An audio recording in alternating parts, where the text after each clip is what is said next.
two great New Zealanders have come away on the turn.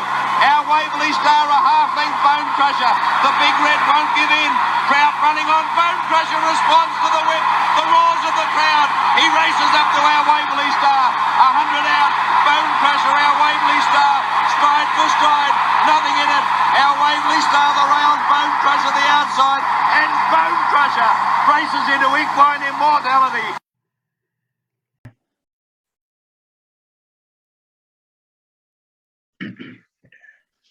Welcome to ATB TV. I'm Darren Dance with Peter Morganti. On this Friday evening, we're bringing you live. We've got to go fast, Pete, because we've got to get off here so we can go and watch the Moya Stakes at the Valley at what time? 8:15? Yeah, we're going to go quicker than the Moya runners themselves. 8:15. Yep. So anyway, it'll be good because we're up and about this week, Darren. We had, as you know, 3 winners in a row. Culminating with today's good win at Coleraine, but we'll get to that shortly. We'll get we'll get an ordinary run out of the road first. We'll go to Tatura last Saturday. This went pear-shaped right from when the barriers opened with Midnight Hussy. She couldn't get near the lead, and that was the end of it. Unbelievable, really. The whole plan was to go to Tatura because it's a tight little track that suits front runners, and she's one of the fastest horses over 800 in the country. Comes out sideways, bangs a hip on the barriers, halfway falls at the 400, never got to the lead, and then was gone. Pulls up sore, probably going to the paddock. What a total waste of time that was. Unbelievable. Yeah. No. Never jumped sideways in her life. Almost anticipated it too much. But, yeah, look, it's a shame, but can't happen in this game. Yeah, no good there. All right, well, we'll move on. We get better as we go on. We had Horsham Monday. We'll go to our little free eagle filly, Eagles and Pins. She improved off her first run. She ran 4th. Probably should have ran 3rd. Just copped a horse got on. Jack Hill it was, got inside under her neck on the home turn, and she wound up, finished 4th. The first 2 got away from him a bit, but she's progressively getting better as we get her out in trip. And speaking to Paul the day after, he said she's a hard horse to train because you nearly got to starve her to get the weight off her. So I know the feeling. Yeah, I said the same to him. It's no good to me starving me because I won't work at all. Anyway, she's heading in the right direction. Yeah, well, look, that was her second career start. 1,400 metres. Look, we all know she's a 2,000-metre horse.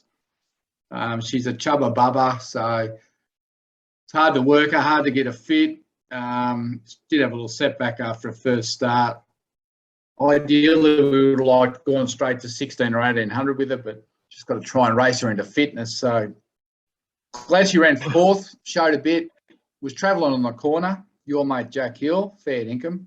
Knock him over next time you see him, will you? Probably blow him away with a sneeze.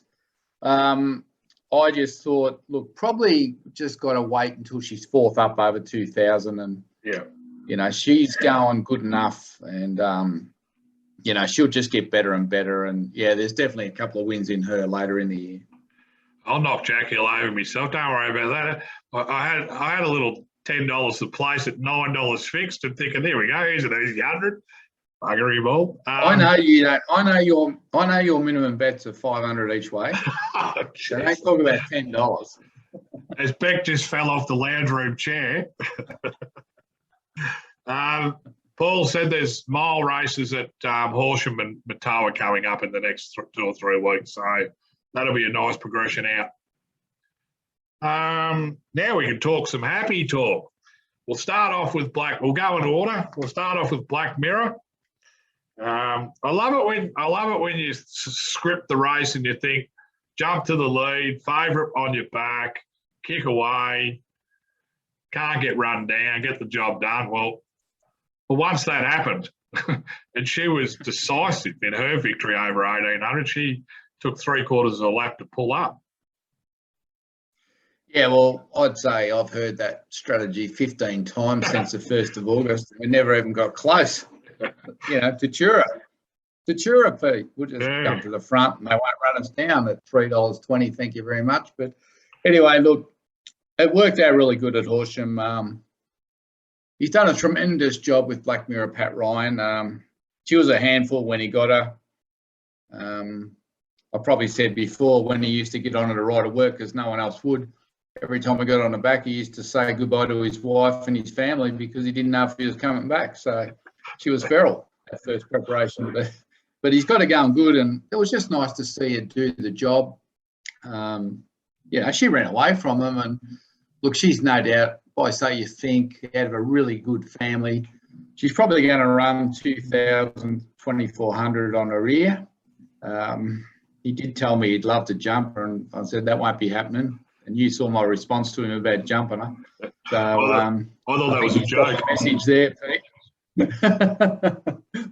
He said he didn't think you could get off the ground, so he wasn't too concerned. But look, she's been a great buy. She's won 2 for us, both in the country. She's been around those sort of horses with city form, so she deserves a chance to go to the city now in a 64. Now we've got a rating up, and she can pinch one of those Friday night Moonee Valley, you know, leader biased races, probably for mares over 2,040 or 2,400, and she'll give a great sight. You know, I was just saying today to one of the owners, you know, you get a horse that can go to the Valley on a Friday night, you can have a lot of fun over the summer.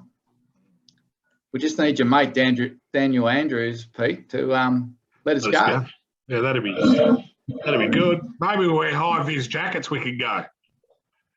Well, we don't want to be talking about high vis jackets, do we? No, probably not. After what happened in Melbourne this week, we've got a couple of owners that like to wear high vis suits to the races. I reckon I might have seen them walking over the Westgate on Wednesday. Was it Tuesday or Wednesday? Yeah, pre-earthquake it was, the day before. Yeah, maybe.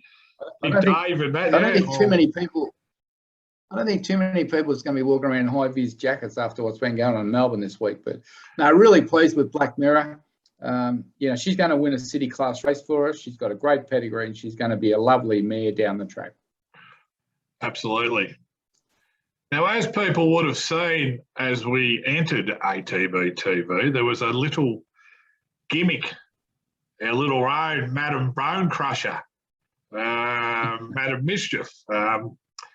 Yeah, obviously, Bone Crusher, when he won the race, he was on the outside, but didn't matter. She was on the inside. She fought back like Bone Crusher, and she recorded, I reckon that was probably her best win of the 3 she's had. Yeah, like she was a horse that was gone and had been dying to get it at 1,400, and he was even more dying to get someone to ride her properly the way he wanted her ridden, because he wanted to lead, but he didn't want her to lead and then grab hold and then kick. He wanted her to lead and go at a top speed all the way. And jockeys aren't trained to do that. So credit to Michaela Lawrence, who did exactly what he asked, and she won the race. And I think she'll have to stay on that horse, even if it does go to the city over a mile, because she knows exactly now how that mare has to be ridden. And I think first prize there on Monday, Pete, was about $12,000 or $13,000. Yep. I'm expecting a check for $48,000 really, because Will Beaton won the race at least 4 times in the straight. Yeah, you're right. She was headed, and look, I reckon it'd be a really big feather in the cap. Well, I mean, like, she beat Linda Meach in a photo finish. Now, Linda's one of our better riders, female or male, and Linda was giving that horse everything on the outside. Michaela he was strong, and look, it was an inch in it. She's had 2 wins on the filly now. Like you said, she knows the mare. Sometimes you best go with a horse that fits in with the jockey, and they certainly are a good combo. And I like, she gives honest feedback after the race too, and she's admitted a couple of times where she's made a mistake. She didn't do much wrong there the other day. I think that's 90 odd thousand that horse has won now. I know it won 40 odd thousand in its maiden win, but picked up 50 with Pat. So it's a good effort. Benchmark, what is it? A benchmark 62 and it's won 90 grand. Yeah. So that if you can place them right and you got a little bit of patience for these horses, the money's good. And that was a double for Patrick, and he was pretty quick to And point I agree. out, Yeah. pretty quick to point out that he beat Curly Bar, as he calls him, in both races. Yeah, well, yeah, I agree with what you said earlier. It was good to knock off Mara and Eustace. They've knocked us off plenty of times, and it's good to get a couple back. Absolutely. That was Pat's, I think I did the figures before, Pat's 7th winner for us across about 14 months of racing. He's had about 25 placings, and to be fair, he hasn't had one horse from day one, as in, hadn't raced. They're all been raced horses. And when you do All move second them on, hand. yeah, and when you do move them on, you want these results. And look, bar for one horse, or a couple of horses earlier that only had a handful of starts, most have gone there and they've won, or they've won a couple of times. Well, you know as well as I do, if you go back over the last 4 or 5 years, every time we rehomed a horse to a different trainer, it went pear-shaped. I think our stats there at one stage were like 34 starts for 1 win. Yeah. But Pat's been a revelation. And as I keep saying to Pat, if it wasn't for Curly Mar, we wouldn't have a horse with you, because it was actually his idea to send Penhouse Playboy down here. That's right. And that's how it all started. Absolutely. So he's only got himself to blame, Mar, if he's hooking up that we're knocking him off. Yeah, that's a good point. He was rehabbing him, wasn't he? Rehabbing old Penthouse Playboy. And here we are, like 68 race starts he's had for us. It's a lot. I couldn't believe it when I did the figures. And he's top 5 percentage is 61%, nearly 50% top 3. So couldn't have done no better. Well, I reckon Karen and David should be getting a bit worried about whether they're going to get to keep Steinem and Detonator Jack and an Irishman and all these horses now, you know. Yeah, I reckon Pat should be stirring him right up. So you might as well just post those colours down now. We'll move on to today. And here's a horse that's, again, a horse that's moved on from, with compliments. Fair to Archie.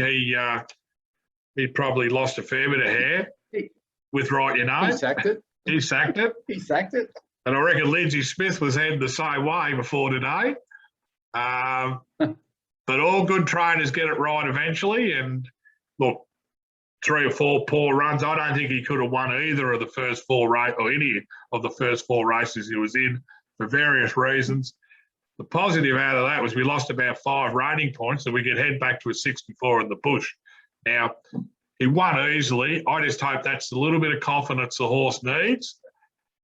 The trainer knows now how we need to go about riding the horse. And, sometimes when they strike winning form, they can keep going. Yeah, well, he certainly won like a good horse today. And, I can't work out how he was ever 20-1 in that field. I know the second favourite came out late, but he's been running around the city, and he's dropping back to a 64 in the bush. And I think all the pro punters worked it out pretty quick and jumped on him and looked like a massive plunge into 480. But he should never have been $20. So anyone that got the $20, good luck to you. But it was never in doubt really. He just put him away. He toyed with him really, and that track was perfect for him. Tight, leaderish. He's got to be ridden forward, got to be ridden aggressive, doesn't like being in amongst them. He's got a few tricks. So to get him up there and ride him outside the lead and then just watch him run away and then just give him a couple on the backside for fun was good to see. And, it was only a couple of weeks ago, Pete, that we actually had a vote amongst the ownership group to see if we'd sell this horse online, which was the sale that started today, or whether to shift him to a different trainer or whether to leave him to Lindsay. And I think the vote was pretty much 30%, 30%, 30%. So we decided to leave him where he was for now. So I think those 30% that voted to sell would be. I don't think they should actually accept that prize money. I think they should send it to us. And if that didn't bother to vote, well, I don't know what they should do, but it was it's quite interesting, isn't it? 25% wanted to move trainers too. Yeah, well, I wonder now, if we did that vote this week, what would happen, do you think? I reckon it'd be all over in half an hour and it'd be 100% now to keep racing. So Leave it alone. Hey, and it's funny, I rang Lindsay about 5 minutes after the race and he goes, thank Christ for that. I won't put all the other adjectives that are in there because there's a fair few. He said, horses make trainers. But some horses can break trainers. And he said, you just, they're hard to work out when you get them secondhand. It takes a while. And look, good trainers get it right. And I'll tell you what, the kid who rode it, he rode fourth of the day, young Will Gordon. I think I texted you. He's not one of, what's that? He's not one of my favourites. He's not one of my favourites, that kid. You know that. I don't like kids. Kids should be in school, Pete. Well, he's a favourite of plenty of right your name artists today, and good luck to him. He look, some jockeys don't quite get the tactics right, but he couldn't have rode that horse any better today.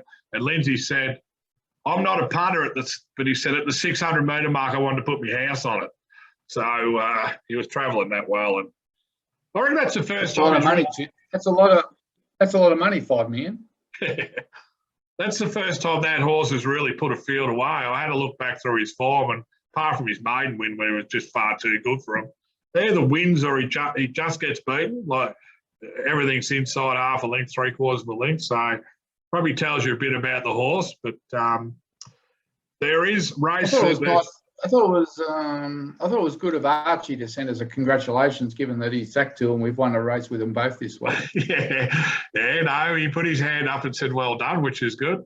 Hey, we got there's a benchmark 70 over 1400 at Horsham in about 3 weeks' time. And it's for $100,000. Now his rating goes back to 70. And I think, good money. And I think the first two across the line automatic starters at Flemington. It's that country series. I think it's Oaks Day or Cup Day. I can't remember. So for a horse that was sacked 10 days ago, we're back in the ballpark. They'll be all smiling tonight. Yep. Anyway, let's move on, Darren. We're getting closer. They're in the parade ring at Moonee Valley. No, they're not. 20 minutes to go. We've got some nice horses to talk about over the weekend. We've got a big day at Sandown. 3 horses in, all good chances. But when I say 3 horses in, I think the Griffiths stable might be still debating on Hasseltoff, unless you've told them otherwise. They've got the message. Right. Well, we'll start with Hasseltoff. He's at a benchmark 84 over 1800, drawn a little wide, but I don't mind that on that big Sandown track. He's $6 for a reason, and that reason is he's a strong winning chance, especially based on his last run at Sandown. Well, the favourite's $5, so it's a very open race. But look, I think it's great that he's going to 1800 at Sandown. He's a big horse. He's a big striding horse. Craig Williams rides him. I've been waiting to see this horse on he loves Flemington. He should love Sandown. The best horses win there. Caulfield, you can get jammed up. Moonee Valley, a lot of luck's involved. But Flemington, Sandown, if you're good enough, you normally win. No, great. He'll run top 3. He'll run top 3. Simple as that. I don't know if he can beat the others, but he'll definitely run top 3. Yeah, the other 2 horses, Cerilio miss, and I think it's the thing of prices.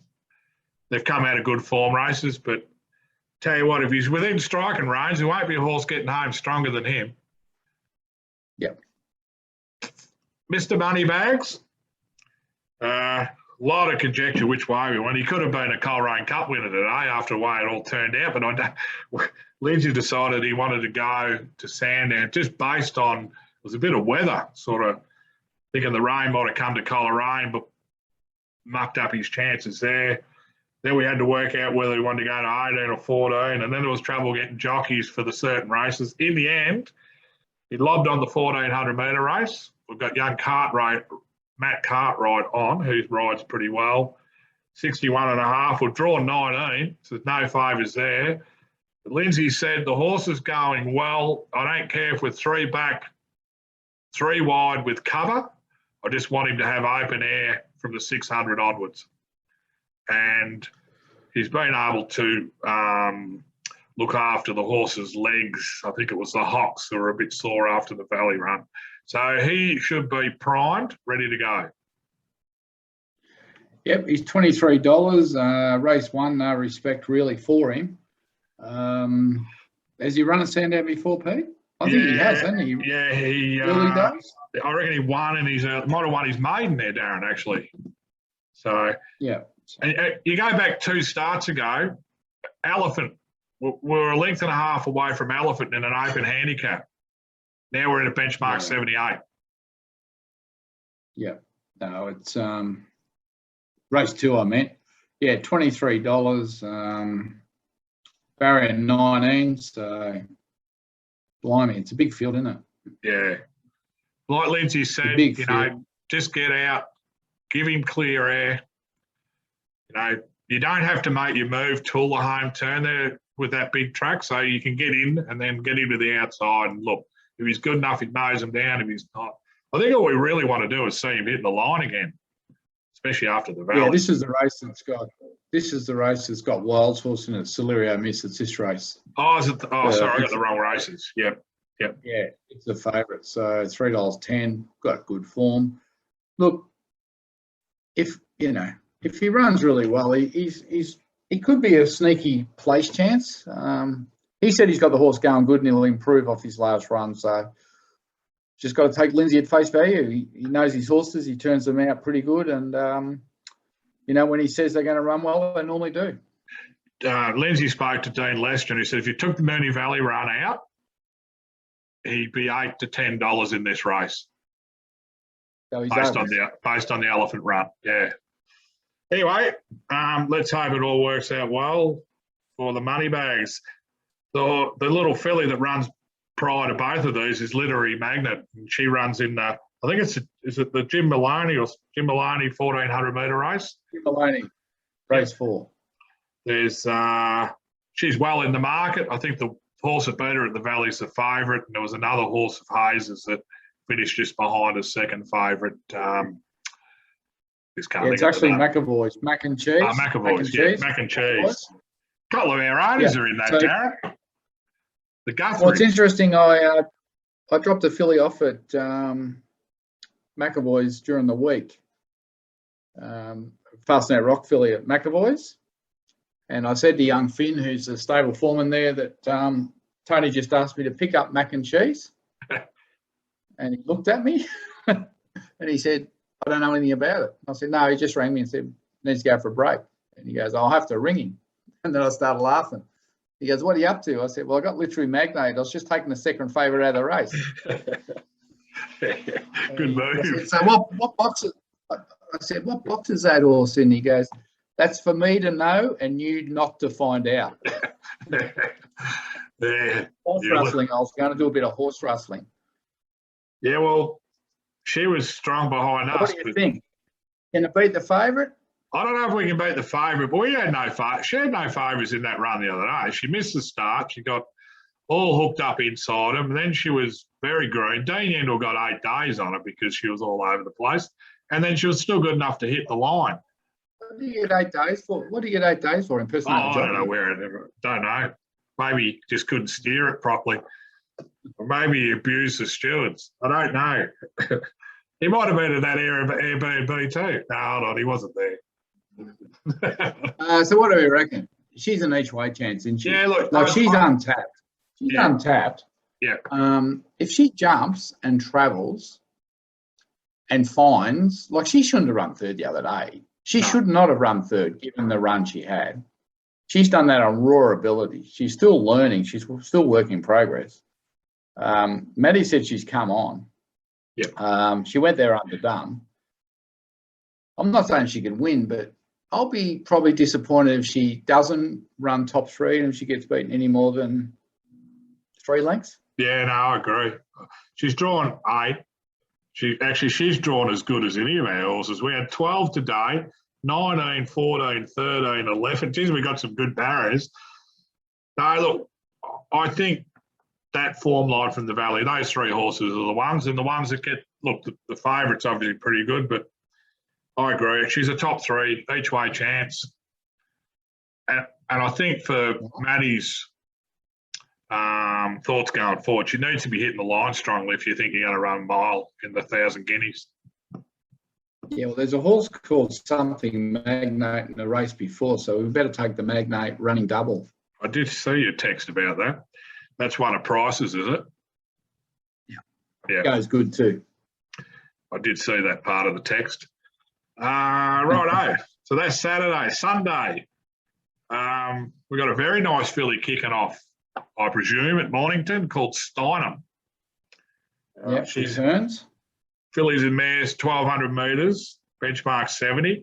Now, I know Mornington's not our favourite track, but you would just think, does class prevail here with Jai McNeil on? $3.40 favourite. Field of 14. 1,200 metres is the query, I guess. She's drawn 13, but it probably doesn't matter much. Yeah, I don't think it matters because she's going to be run off her feet early. I suppose it's just a question of whether they go hard enough and she can run home, but she's probably got lengths on these horses. Yeah. So, you know, I think they go on there as part of a plan. She's a 69 rater. We need a win to get a rating up into the mid-70s so she can get straight into all these group races they got earmarked for her. So, yeah, she's 340 for a reason. I think if they weren't concerned about the 1,200, she'd be $1.80. So I think that's the only reason she's 340 is because of the 1,200, and she's going to get out. What's a grand final, a mile race? So I'm not sure she's a stayer myself. I think she's probably a fast 1,600 metre horse. So look, if she's anywhere near right, and based on the discussions we've had with the stable during the week, if she's anywhere near right on the day, she'll give this a big shake. Only bad luck should be. I agree. She'll be steaming home late. She's got that turn of foot that'll help her. So, anyway, it'd be great to see her back. Sunday night, the Curragh. We spoke about Melbourne last week. Now, he never ran Thursday night at Listowel, but he's down to run at the Curragh. Now, the final fields aren't out yet, but 2,400 metre race for her. I think we did mention that she's going to be entered for the sales a couple of runs' time. So this is probably her second last run for us. Hopefully she can jag something for us. She's just not, she's just not sound enough to persevere with, and she's not sound enough to go over the jump. She's not sound enough to run on firm tracks. So just haven't had a lot of rain over there. So she'll go through. I think that sales in October or November. So this could be a final run, or there might be one more. But it's just nice to get a little bit of form around her before she goes through the auction. But we'll be saying goodbye to her very shortly. I'll get the fields out to the owners once it's through tomorrow. Now, Monday we've got no runners, but Tuesday we've got two with Saab, Hassan. We've got a Delago Deluxe filly kicking off called She's Got Class, an 1,100 metre maiden. And we'll have Serious Deal second up over a mile after that. So She's Got Class. I think he's toying with just one run and then probably out to the paddock. She's just starting to feel her legs. But she's shown enough in her trials. Yeah, she's come a long way this prep. She's a homebred out of a mare we raced years ago called Chloeana that three of the owners retained and bred with, and this is the first filly out of that family. She really trialled well. I think it was it a Cranbourne the other day? Trialled really good, hit the line about strong. 10 days ago, Yeah. So look, she's going to be better over further and with more time, but it's always good to get these fillies, just give them one start and just see what they can do under a race. Just have that day, that experience, go to the races, tie-ups, manning yard, gates, run, race, pull up and go to the paddock and improve. So look, I think he's kind of thinking she'll weigh in, she'll run top 5, depending on luck in the run. I think she's drawn 1, which is a bit awkward, but if she can just get clear air, she's tough. And the way she hit the line at Cranbourne the other day, it was a pretty good effort. So she's got ability and she'll be better next year. But we just want to kick her off and then give her a nice break for the spring and start again in the autumn. But no, he quite likes her. Yep. So good luck to the owners, the breeders, and the owners that have bought into it. Always exciting when the first foal hits a racetrack of a mare that was she was a good honest mare, Chloe Anna, wasn't she? With Weary, won 3 or 4 races. Yeah, and she's in foal. She's in foal to I'm Immortal. So we just got that's that news right. through today. Yep. She's in foal to I'm Immortal. So no, I'm sure they'll be very nervous about how she goes. I was just going to quickly look at what her price was, Pete. So she would be in. Is she in the 1100 metre maiden? Yeah, 3-year-old fillies maiden. 3-year-old fillies. I know prices are up yet. Yeah, they are. She's $20. There you go. There you go. I think it's the last race, Serious Deals. In his second up, he was scratched today at Benalla. Well, he wouldn't have got a run anyway because they called the races off. Well, because first emergency, and then they called him off. Yeah, they had a wet patch at the 200. He gets a run over a mile, benchmark 64, drawn 11, Damien Thornton.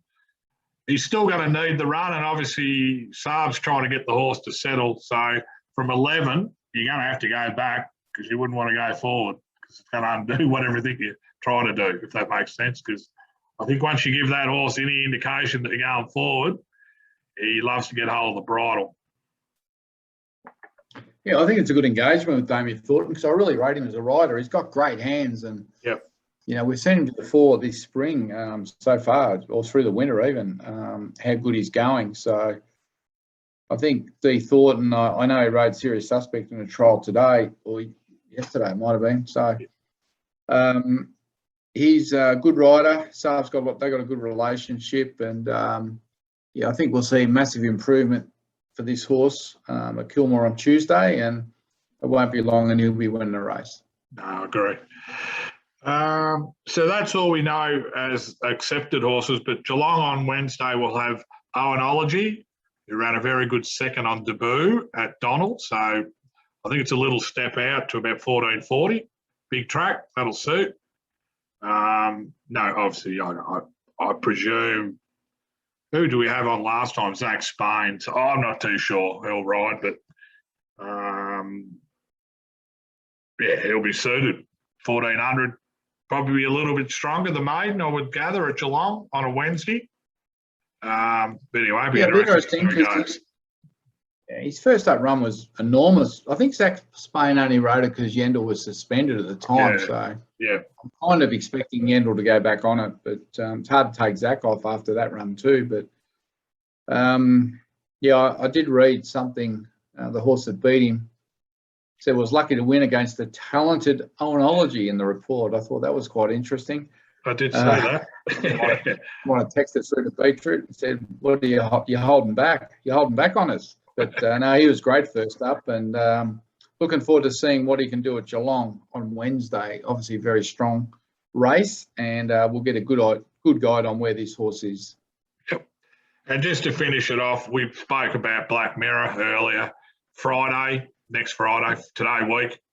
Hopefully she goes around the Valley, and then the day after, we'll see our good sprinter, Serious Suspect, back, but maybe in a different format in a 1400 metre race around the corner.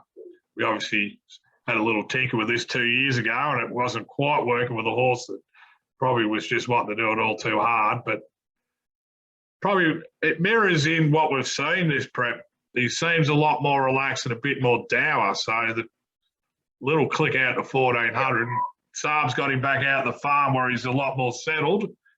It's worth having a crack at anyway. Yeah, well, look, I'm looking forward to seeing if Black Mirror goes around Friday night there at the Valley over 2040. She's honest. Wherever she goes, she's honest. She won't be far away.